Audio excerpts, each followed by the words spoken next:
This episode of I'm Reviewing Here is sponsored by BetterHelp. That is actually a lie. I just said that because I've always wanted to say that because every podcast I listen to, they always announce BetterHelp as a sponsor and it sounds so much fun and they do great things. And how do I get on board to get them as a sponsor? Help me! I'm reviewing here! Woo! Hello everybody, welcome to another episode of I'm Reviewing Here, a podcast where I, Matthew Bussey, watch and review Sight and Sound's top greatest movies of all time. Fuck. I always goddamn get it wrong. You know what though? I'm not going to re-record this intro. It is what it is. That's life. Get on with it. Get okay with it. Get on with it. It's no big deal. Hello everybody. This is going to be a very fun, romantical... Is that a word? Romantical? If it is, people never say it. It's going to be a fun little romantic episode. I'm going to get naked. No. The movie today is a very famous British romance movie. It's a very famous movie by a very famous director who is more recognized for doing his epic movies. And this one is a little... I wouldn't call this movie epic. No way, actually. I would not call it epic at all. But it is what it is. I kind of wish... would have been so good if it was like Valentine's Day and I was reviewing this movie. Yeah, this movie has all the ingredients of every single epic, romantic movie possible, you know? Especially, and it's in black and white too, and everyone is so poised and British and, you know... Yeah, it's a lot. It's definitely a lot. But I'm feeling good, though. I am glad that I watched it. Or I'm feeling good. I don't know why I said that. It's, June. June has arrived. June is here. I got a lot in store, and I've prepared absolutely nothing. So I'm just honestly going to wing this episode. Let's just get right into it, you know? Brief Encounter is the movie we're reviewing today. Take a listen.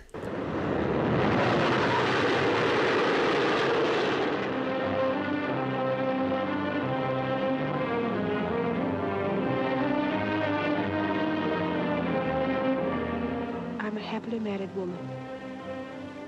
Or rather, I was until a few weeks ago.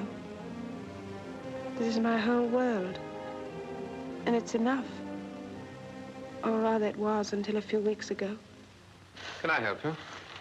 Oh, no, please, it's only something in my eye. Try pulling your eyelid down as far as it'll go. And then blowing your nose. Please let me look. I happen to be a doctor. Oh, it's very kind of you. Oh, turn on the light, please.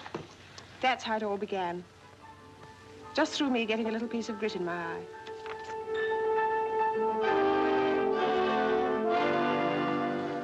Are you going to pictures this afternoon? Yes. How extraordinary, so am I. I thought you had to be all day at the hospital. Well, between ourselves, I killed 2 patients by accident this morning, and the matron is very displeased with me. I simply daren't go back. What's she like, your wife? Madeline? Small, dark, rather delicate. How funny, I just thought she would have been fair. And your husband, what's he like? Medium height, brown hair, kindly, unemotional, and not delicate at all.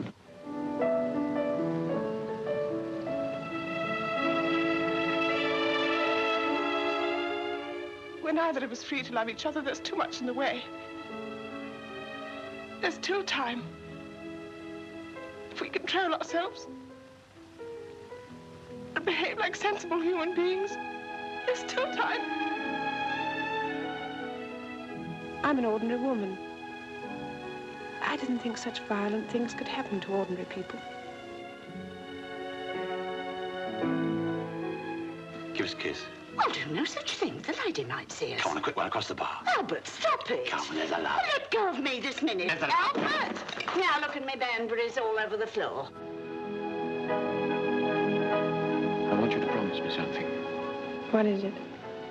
Promise me that however unhappy you are, and however much you think things over, that you'll meet me again next Thursday. Where? Outside the hospital at 12:30. All right, I promise.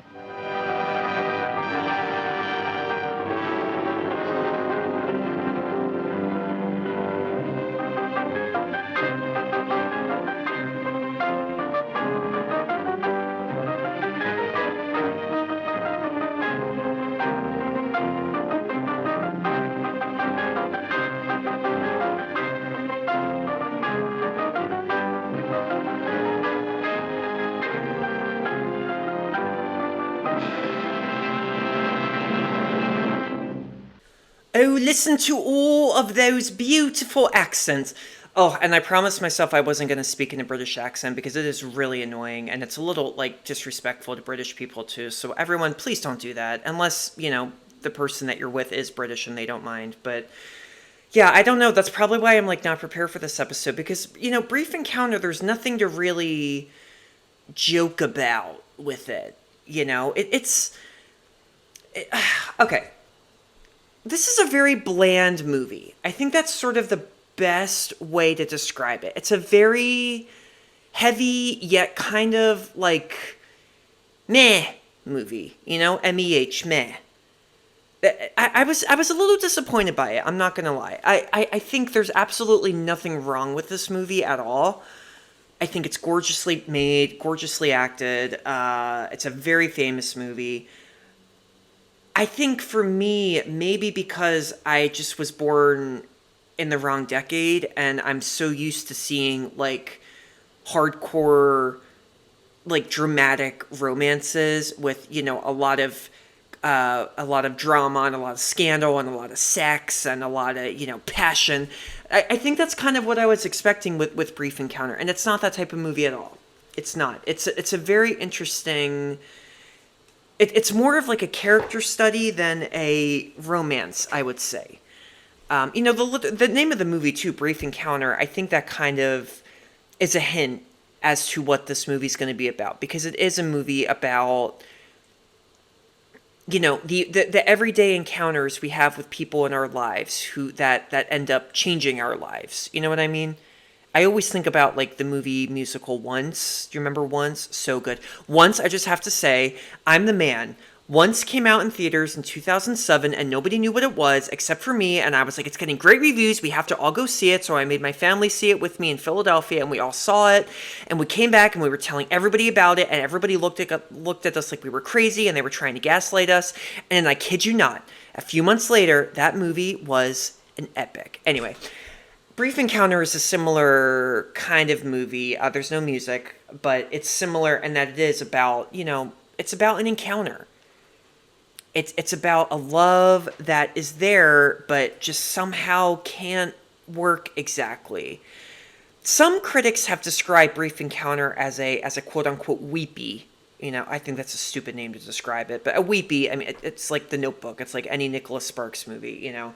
That's basically what it's been described as. I think this is a sad movie because it's a movie about like a missed opportunity that we as an audience, audience members want so much, but you know, it just doesn't happen. It's a very, it's a very, you know, I used the word poised earlier. It's a very careful film, and I think for that reason, that's why I didn't really enjoy it that much, even though I know that its heart is in the right place, and I know what it's definitely trying to say. So a little backstory with Brief Encounter. I should talk about the director, David Lean. David Lean was a British director, huge, absolutely huge director, one of the most famous directors of all time. He directed 3 of the most classic American films ever, and they're epic. They're like 5 hours long, each of them. The Bridge on the River Kwai, 1957, Lawrence of Arabia, 1962, and Dr. Zhivago, 1965. Ugh, amazing movies. I actually don't really remember what happens in them, but he was really, like, he's most known for that. If you think David Lean, you kind of think, like, I think at least, Peter Jackson, you know, like... That was him. But before The Bridge on the River Kwai, which was his first real epic movie, he did a lot of smaller movies. He did a lot of movies based on plays, you know, he did, or famous books. He loved Charles Dickens. He did he did an adaptation of Great Expectations and then an adaptation of Oliver Twist. And Brief Encounter is similar in that it's based on a play by Noël Coward. Now, Noël Coward... Oh, God, what was the most famous one he did? Or I think it's the most famous. Blythe Spirit is a very famous comedic play about a ghost. I think it's about, like, a couple, and the husband sees the ghost of his ex-lover or something like that. I don't know. They did that play my freshman year of high school, and I auditioned, and I catastrophically failed, and I don't want to get into that because it's traumatizing. But yeah, Noël Coward, though, he was obviously very, very famous, and from beginning to end, Brief Encounter is exactly like a play. I mean, a lot of scenes are set in one setting and one setting only. There's a lot of voiceover narration, a lot of very obvious blocking of scenes and blocking of characters and when they come in. And, most of all, like any old movie, got to remember too, so people don't realize this. So many old movies, American, European, whatever, mostly American though, they were based on plays. They were based on books. I think it's really interesting to read about films that were originally written, like a film written and directed by someone. No adapted screenplays or anything like that. But that's just how it was. And I think sometimes that's why I have some issues. I have no issues with plays, but one reason why I have issues with a lot of old movies is because there's nothing wrong with adapting a play, but I just think that they get kind of lazy. The filming gets lazy. There's no experimentation with the camera. There's no experimentation with the editing or the way the actors deliver the scenes. It's all just very much cut, cut, cut, cut. You say that, you say that, you say that, you don't say that, you move that, you do a fake slap, you do a fake kiss, you do all that. They're all just the same. And Brief Encounter, it except for like a few moments, it fits that category. It's very much just a play on film. And those aren't my favorite kinds of movies. Now, like I said, this is not a bad movie. And I do think Lean, the director, he handles some of those scenes a little bit better. The lead in this movie, and I'm going to get into what it's about. She's played by this actress named Celia Johnson. She's great in this too. She got a Best Actress nomination. Well-deserved as well. As you heard from the trailer, there's a lot of voiceover narration, but the way that Lean films it is kind of interesting because he will kind of slowly zoom in on her character's face, and then you hear the narration. And what Johnson respectfully does too is she does not overact with her expressions. If that makes any sense. You know what I'm talking about? Like, let's say, for example, okay, there's a character named Celia, and in Celia's on a train, and in the narration, Celia goes, "Oh no, did I forget to turn the heat off?" And then Celia's face just goes, like her face just gets so like, it's like a cartoon character almost. I'm exaggerating a little bit, but that drives me nuts. It was like that in one of the last movies I reviewed, All About Eve. Actually, I think that was the actual last movie. I can't remember. Time is flying by.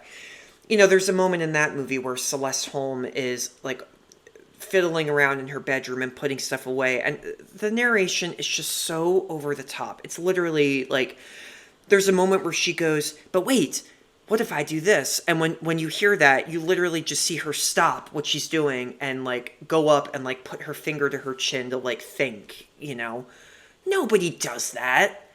We all talk out loud. We all talk in our heads, but come on, who actually like is that expressive with their hands and with their body language when they're thinking out loud or thinking in their head? Nobody does that. No one does. Come on, don't deny it. I talk out loud all the time. Well, not really as much because I have a dog now, so I talk to the dog, but it's kind of the same thing because they can't speak back to you, but no one overacts that way, So I will say in Brief Encounter, I did like how it's not overacted. It's really not an overacted film. There's one, I'll get to it, there is one phenomenal shot at the film. Kudos to the cinematographer, Robert Krasker. This shot is really, really fantastic. But it's only one shot, and it's at the very end of the movie. The rest of the movie is very much a staged setup, So let's get into it, though. Excuse me. Brief Encounter is essentially a love story. It's set I don't even know. I just read this. I totally forget at the beginning of the movie if they say this, but it's set in pre-World War II England, and it's basically, it's a story about love. It's a story about two married people who meet by chance and fall in love. Very simple setup, but the movie gets a little bit deeper than that. We follow Celia Johnson's character. Oh, the example I just gave at the beginning of Celia, and her name is Celia. Wow, that's just a very horrible example. Is that an example of a Freudian slip? I don't know. I'm trying to use that example more, but that word more, but I never get it right. Celia Johnson plays Laura. Laura is a mother. She is married to the most boring man on the planet. His name is Fred. He's played by an actor named Cyril Raymond. Cyril? Cyril? I have no idea how you pronounce that. Fred is that husband who, like, I guess kind of loves his wife, but does not show it at all. Has no emotion.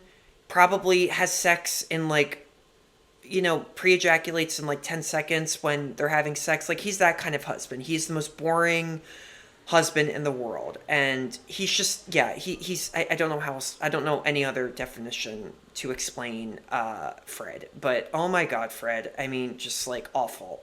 You cringe. You're meant to cringe at this guy.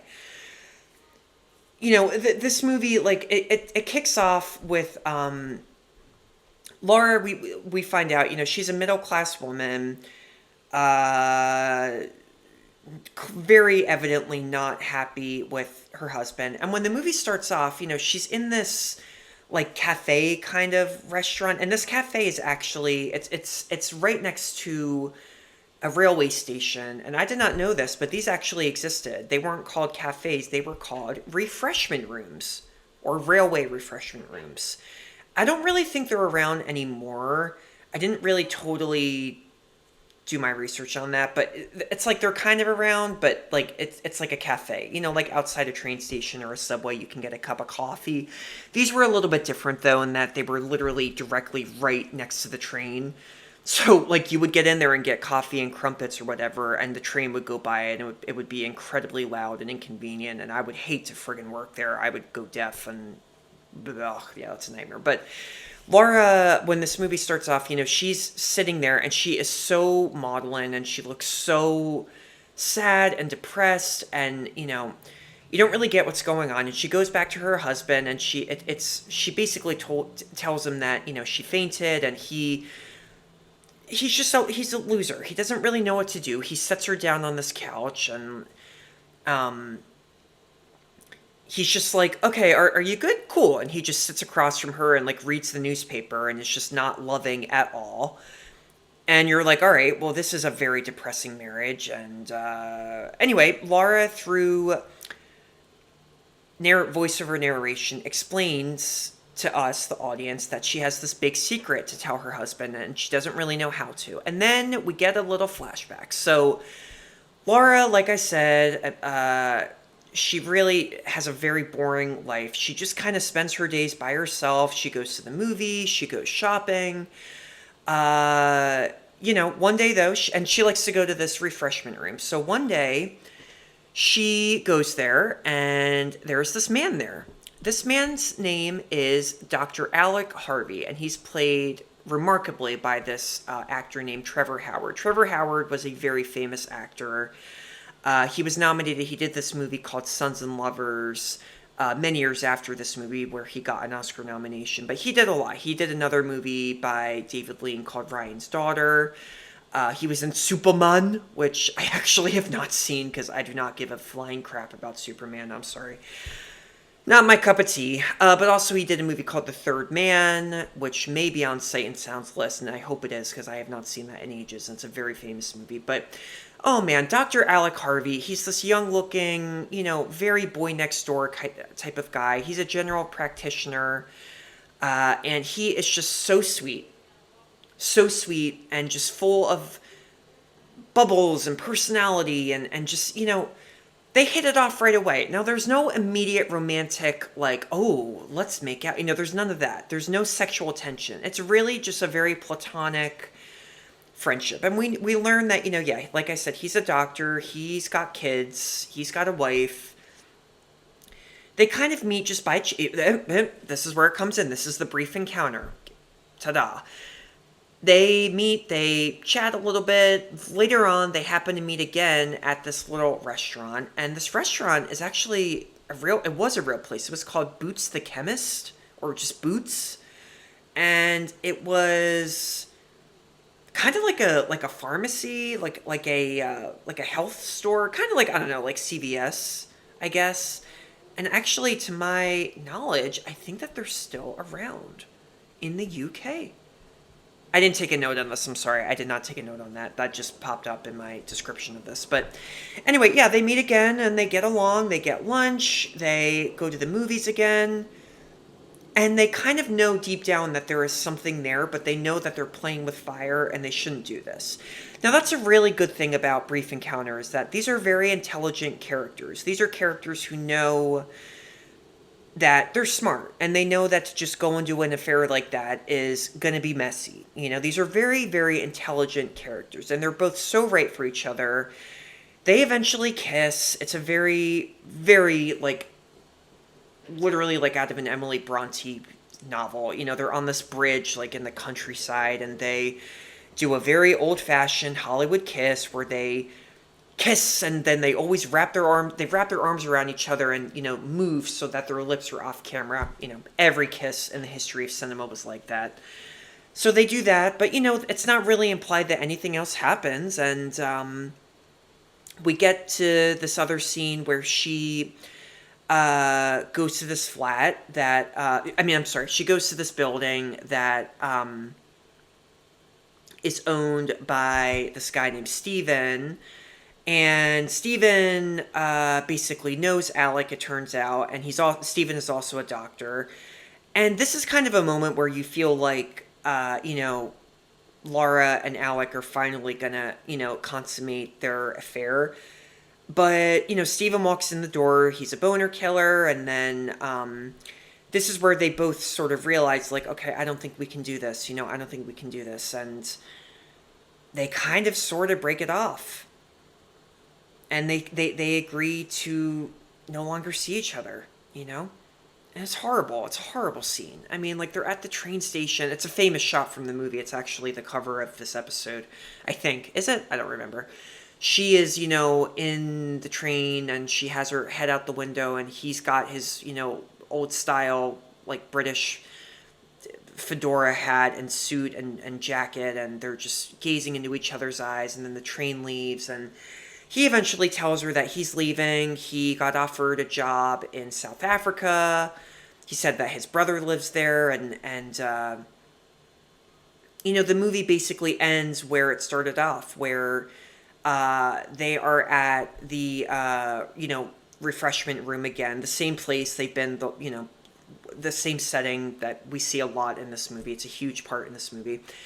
And they're talking, and then there's another boner killer who comes in, a friend of Laura's named Dolly. So she comes in, and Alec kind of, gives her a hug, and he leaves the building, and he gets on this train, and it's that very obvious moment where you can just see the pain in Laura's eyes, and it's that moment where we are kind of clenching our seats, because us as audience members, we're just going, oh my God, go, run and get to him. Just leave your marriage and go to him. And there's this great shot, and this is what I mentioned before, where, the camera begins to sort of twist a little bit, like counterclockwise twist, and it's zooming in and getting closer on Laura's face. And then as this is happening, you hear a train approaching the station, and then she races out of there, and I think, there are two interpretations to this. She either thinks that Alec is coming back on that train, or you think that she's going to go kill herself. You think she's going to go hop in front of that arriving train and die, because, her true love is gone, and she knows that it can't work out. Ambiguous? Yes. At least that's how I interpreted it. Did I really think she was going to jump off? I don't know. I really don't know. This all is praise Cecilia Johnson's performance and her seriously nuanced performance as Laura, because you really do try to figure out what is going on in her head, and you can't. So this movie ends. We are back with Fred, the boring husband. There's a line in here that Fred says that just irked the crap out of me, where he says to her, they're like in the bedroom and she's looking at the mirror, and he says to her, "Hurry up with all this beautifying. I want my dinner." Oh my God. But that's the way the culture was back then. I mean, that was, especially in middle class England or middle class America. The women did the same thing as every other woman. They came in and they did the dinner and they took care of the kids, and the men brought home the bacon. And that's how it was for far too long. And that's how it was depicted in cinema for far too long. So, it's a rough moment. But the movie ends, again, where it began, where she basically... but this also is because Fred is just such a naive, bimbo. She basically... she tells him this much earlier on in the movie, where he says, she tells him, "I had lunch with a stranger today and he took me to the movies." Now, any typical husband would probably be like, say what? Why? That's a bit of an eye raise. Like, what do you mean? You don't really just do that, Fred's response is basically, "Oh, okay, cool, whatever, yeah. I'm gonna go read my newspaper again." So, honestly, I think that's what's frustrating, is that Laura honestly could have probably had an affair with Alec, and Fred probably would not have given two shits. I mean, honestly, but it's kind of left up to whether Fred understands whether Laura had an affair or not. It's kind of left open, and they embrace. He kind of hugs her and just says, "Well, I'm glad that you're back and that you're feeling better." And then, she hugs him back, and then the movie ends. Is it an impressive movie? Yes, it is. I think what I really liked about Brief Encounter is that it's not your typical romantic movie. Another big thing, and something that a lot of critics like too about the film, is that Laura and Alec are not Celia Johnson and Trevor Howard. They weren't big, huge, hot Hollywood, or in this case, British actors. They weren't big. She wasn't like a leggy blonde, and he wasn't like the most gorgeous man in the world. They looked like everyday people. They look like everyday people, and those are the best kind of romances. You want those kinds. I do, at least.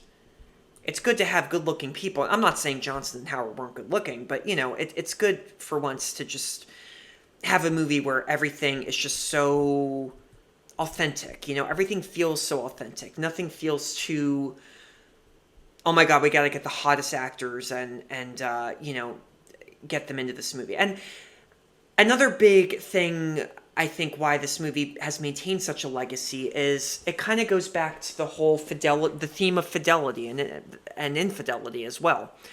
I found this really interesting trivia where David Lean, he said that one time he was at the train station, much like in the movie, and this guy came up to him and was really angry and vitriolic and basically said, he said, quote, "Do you realize, sir, that if Celia Johnson could contemplate being unfaithful to her husband, my wife could contemplate being unfaithful to me?" So people were really taken aback that this movie, dealt with this really taboo theme of infidelity. Now, I'm a little flabbergasted by that, because this was 1945 this movie came out. I feel like there were movies beforehand where characters had affairs.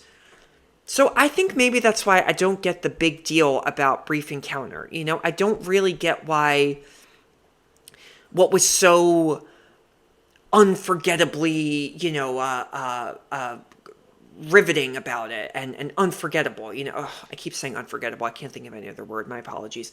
You know what I'm saying, though? You catch my drift there? I don't really understand that. I don't really get why this theme of infidelity was so big and popular. I mean, I read some other trivia that, this was actually filmed during the very end of World War II. They actually stopped filming the day that the Germans surrendered. What was it? VE Day? May 8th, yeah.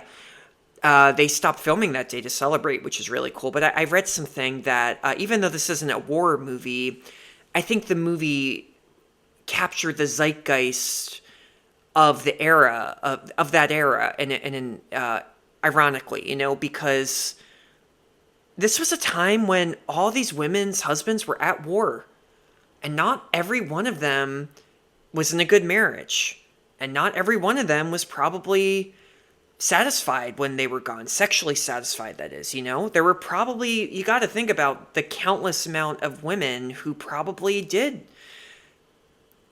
participate in affairs or think of participating in affairs during the war.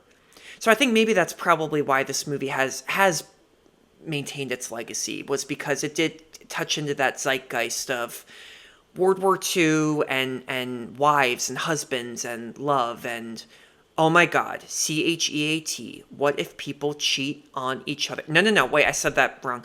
What if married people with children cheat on each other? Home Alone face, Home Alone face. I think Brief Encounter, I will recommend this movie. I think if you love old school romance, then you will like this movie because it is a little different. I think if you aren't into the big, very old school, I've said old school like 50 times during this episode. I say it every episode. I'm sorry. I think if you're into the old-fashioned movies that are very staged and based on plays, I forgot what I was saying. If you're into movies like that, then yes, you will be into this movie, and you will be into Brief Encounter. If you're not, and you're like me, you may be a little bored. You may be. You may be. And I think also I personally just didn't enjoy Brief Encounter as much because as much as what I understand what it's trying to be, what it's trying to say, and as intelligently written as it is, I wanted these people to boink like crazy. I want satisfaction. When I see a love story, I want them to consummate and kiss and smooch and cheat on each other, even though it's all fictionalized. I want that, I am a romantic. I want that in romance movies. And it doesn't happen in this movie. So, it is what it is. What is the moral of Brief Encounter? The moral is, oh man, love is messy. But you know what's also messy? Affairs. They are. And I think if you're ever in a bad spot with your someone right now, and you have the urge to cheat on them, don't do it. Don't do it. Because you know what? It may work out fine, but a lot of the times it does not. Unless you guys are in an open relationship, then do what you want. But then, that doesn't really relate to this movie then. Anyway, Brief Encounter, you can stream this movie on the Criterion channel, and you can also stream it on HBO Max, except it's actually not called HBO Max anymore. I know this because I turned on my TV, and it's now called Max, I think? Is it just called Max? Everybody is changing everything, and it's driving me freaking crazy. I just want to, hold on, wait, before you go, I forgot to take this note, I'm sorry. I just want to double check, because I do not want to give out the wrong information. Yes, it is on Max, not HBO Max, Max. Max. Say that 10 times really fast. Woof. Okay.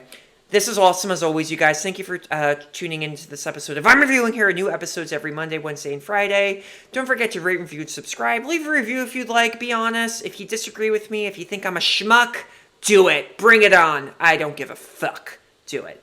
I think it's really fun. I think podcasting is really, really fun. You don't need to be with someone to do it. You can do it on your own if you believe in something and you want to help people, or if you're just, annoying and narcissistic like me, you can do it. I'm not entirely narcissistic, though. There is a purpose to this podcast, and I hope that you are getting a kick out of it, and I hope that, you are tuning in and watching these movies. And if you do like them, after I've recommended them, wonderful. I'm doing my job. My job. Job? I can't speak. I need to eat. You know, my buzzer just went off too, so I gotta go eat. Bye, everybody. I will see you next time. Bye-bye. Oh, and lastly, YouTube. I'm on YouTube. Subscribe to this. I'm reviewing here on YouTube if you'd like. Instagram I'm on as well. I'm not even going to say the joke about Mabusi. That's my Instagram name, but I kind of just said the joke now. No, I kind of didn't. All right, I'm not going to go there. I'm going to go eat. Bye-bye.